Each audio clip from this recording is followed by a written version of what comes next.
Il s'agit du master culture judiciaire. C'est un master qui est assez récent, il a ouvert en 2019.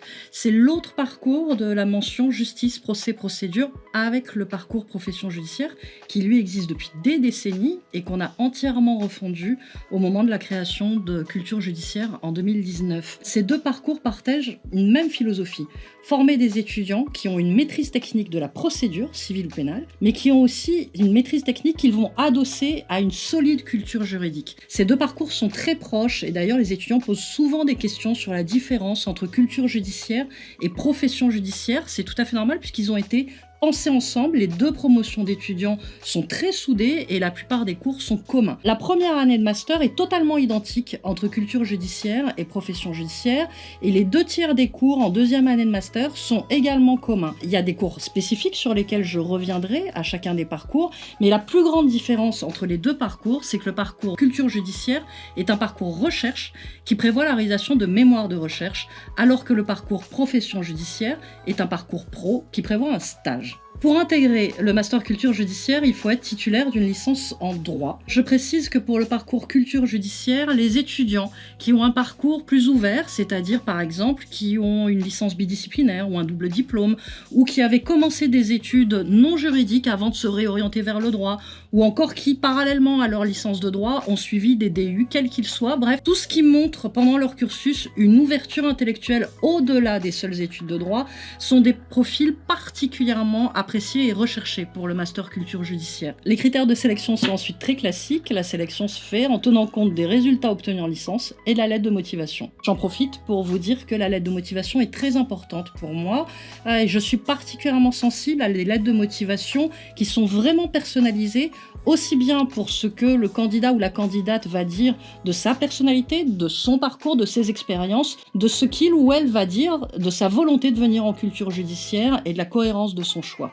À qui s'adresse ce master ? À des étudiants souhaitant s'orienter vers une profession judiciaire et ou vers une carrière universitaire ou une carrière dans la recherche. Ce n'est pas grave au moment où on candidate en master culture jus de ne pas être totalement arrêté sur son projet professionnel. En troisième année de droit, on peut avoir encore beaucoup d'interrogations, beaucoup de doutes et l'expérience montre que même les étudiants qui sont très arrêtés sur leur projet professionnel évoluent parfois pendant leurs 2 années de master. Ce qui compte, c'est de savoir quelles sont les professions qui vous intéressent, même s'il y en a plusieurs, et pourquoi elles vous intéressent. Le master va s'adresser aux étudiants qui ne cherchent pas seulement un approfondissement technique du droit positif qu'ils ont déjà commencé à découvrir, mais qui vont aussi vouloir s'ouvrir à une réflexion sur les dimensions historiques, théoriques, sur les méthodes et sur l'argumentation juridique. En première année de master, certains cours font partie du bagage général du droit privé que doit maîtriser tout professionnel du droit judiciaire. Par exemple, droit international privé, droit des successions, droit des régimes matrimoniaux, qui sont des cours proposés en première année de master, mais qui ne sont pas très spécifiques à la mention justice, procès, procédure. D'autres cours sont un peu plus liés à cette mention. Il s'agit évidemment de tous les cours de procédure, mais aussi de cours d'histoire de la justice, de criminologie ou de philosophie du droit, derrière lesquels on voit vraiment se profiler la particularité du parcours culture judiciaire. Mais c'est surtout en Master 2 que l'on trouve les cours réellement révélateurs de la mention justice, procès, procédure. Parmi les cours qui sont communs avec profession judiciaire, je peux citer à nouveau les cours de procédure, mais aussi des cours de droits fondamentaux, d'argumentation juridique, de déontologie, ou encore une simulation de procès organisée de façon obligatoire pour tous les étudiants. Parmi les cours spécifiques au parcours culture judiciaire, je peux également citer les cours de culture juridique qui sont enseignés par une historienne du droit et par un professeur de droit public, le cours de philosophie du droit, de sources du droit ou encore de méthodologie des juristes. Le principal projet dans le master culture judiciaire, c'est le mémoire de recherche. Les étudiants sont incités à commencer à réfléchir à leur sujet dès la première année et surtout à ne pas hésiter à se faire plaisir intellectuellement. Dans les premières promotions de culture judiciaire, des mémoires ont été réalisés par les étudiants sur des sujets qu'ils avaient trouvés eux-mêmes, aussi originaux que le droit animalier, les représentations de l'opéra dans le droit